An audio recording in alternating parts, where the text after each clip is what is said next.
What's on, ladies and gentlemen? My name's Ross, I like games, and today we need to finish talking about all of those lovely green Digimon. Earlier today I showed you a video showing you, well, a bunch of new green Digimon, but I did not finish showing you all the new green Digimon. That was a little bit, well, it was sad and it was necessary, but I still feel a bit mean. So let's fix that now, and let's start with a little bit of a look at SkullScorpiomon.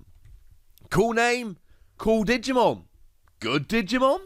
Well, we've got a level 5 here, 5 cost to play normally, 2 cost to Digivolve, 6,000 power. For what it's worth, I mean, in the previous video I showed you Leomon, and this is that, plus 1,000 power.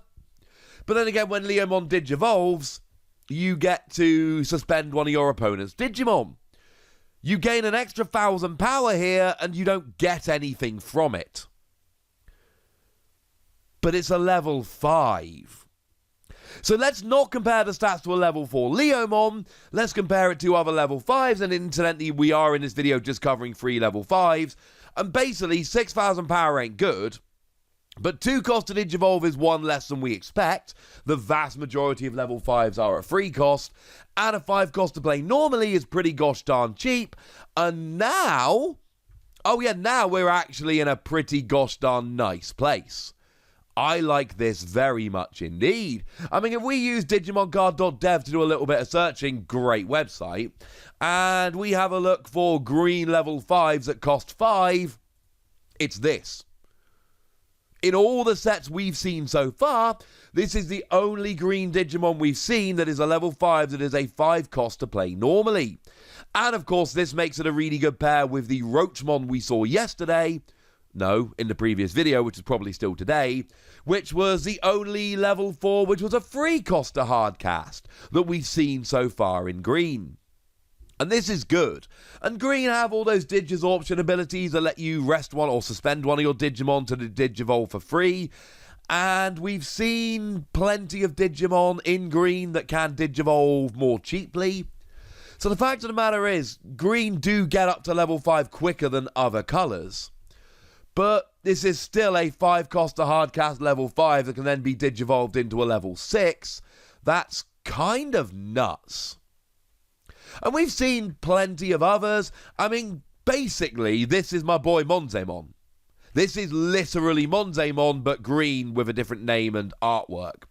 5 cost to play normally, 2 cost to Digivolve, 6,000 power. Or it's Groundramon that we've seen from Red. And what do both Monzaemon and Groundramon have in common?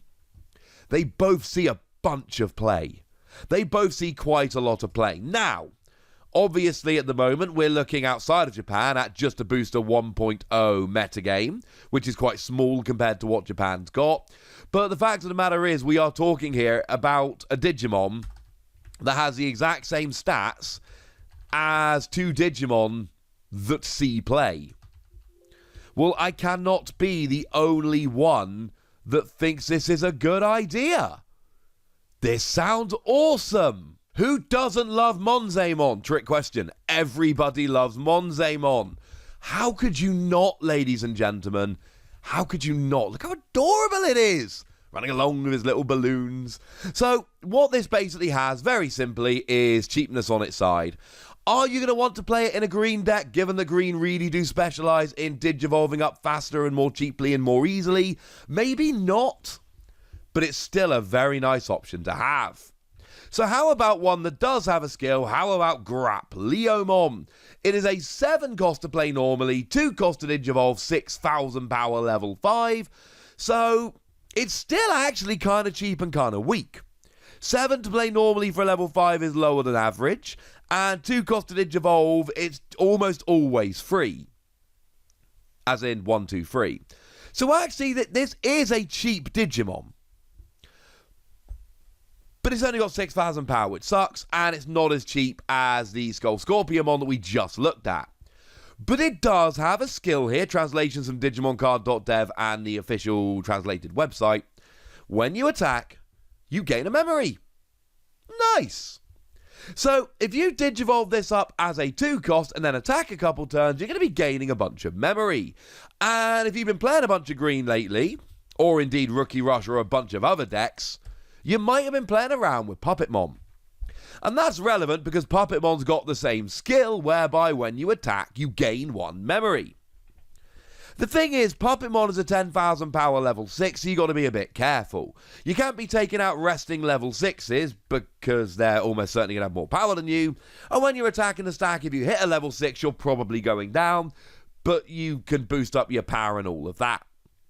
Well, that's kind of how I feel about GrapLeomon here. Because you got 6,000 power, and 6,000 power sucks. It ain't high. It's not high for level 5, it's not high generally. It would be high for a rookie, but even on a rookie, I'd be like, if you attack with it, you expect to lose it. And that's how I feel about 6,000 power Digimon. If I attack with a 6,000 power Digimon, I expect to lose that Digimon. Unless I'm attacking a resting Digimon with 5,000 power or less, in which case, fine.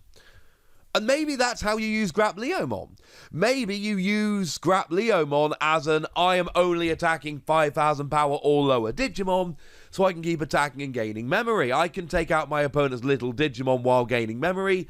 This is not a Digimon to attack the security. And I think there you've got a little bit of a niche. But I cannot be the only one that doesn't like having Digimon on the board just to attack, not the memory. And I know that a lot of the time it's not going to matter, but you want to be able sometimes to be able to take out 2 memory with 1 Digimon over the course of 2 turns. You want to be able to attack, survive, attack.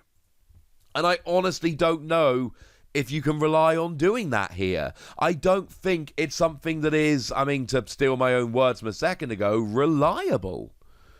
And I think that's a little bit sad.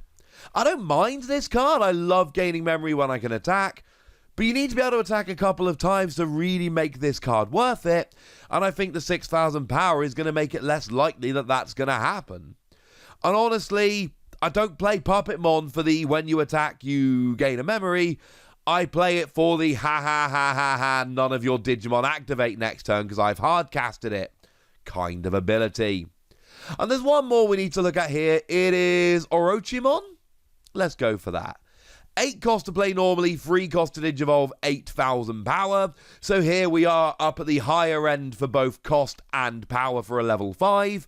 And we're back to the normal 3 cost to Digivolve. So you're not getting anything cheap here. You are getting a more powerful Digimon.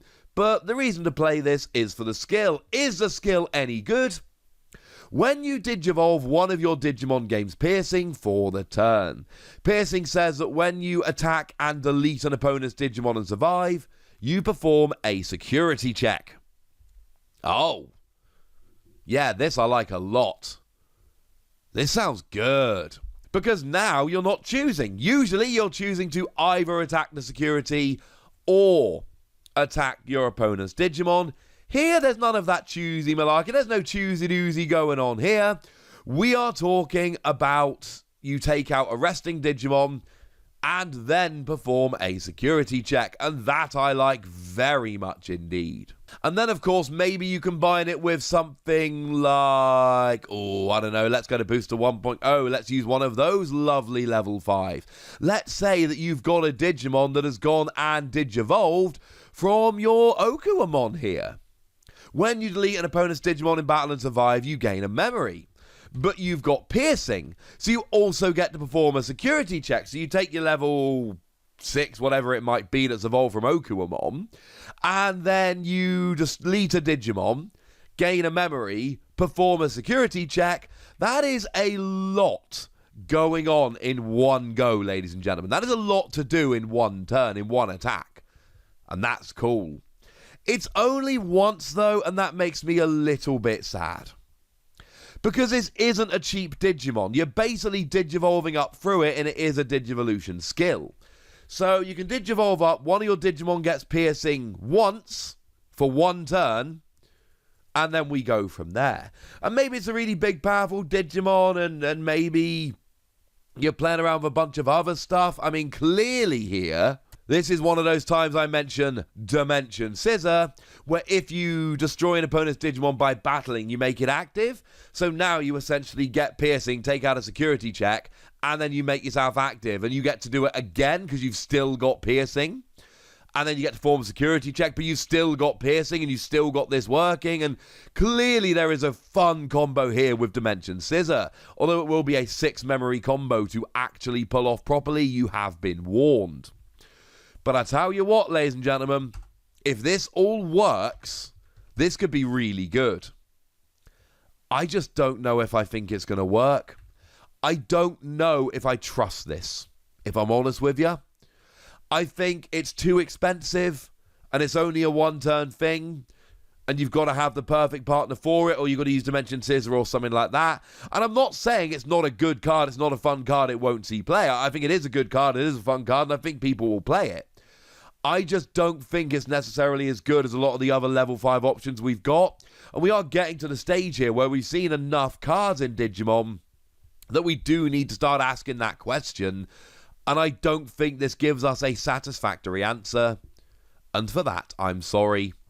But I'd like to know what you think about these cards. I'd like to know which of these cards you want to play. So let me know in the comment section. Go nuts. Be nice. And then make sure you like this video, subscribe to this channel, follow me on Twitter at TheWasi. That's where we talk Digimon and a bunch of other card games. And please do make sure you're checking out patreon.com/PTCGradio, where you do support the channel, get some bonus podcasts and all kinds of fun things. But by far the most important thing, as always, look after yourselves till next time, would ya? Thank you very much for watching. My name's Ross, and you've been watching Wasi Plays.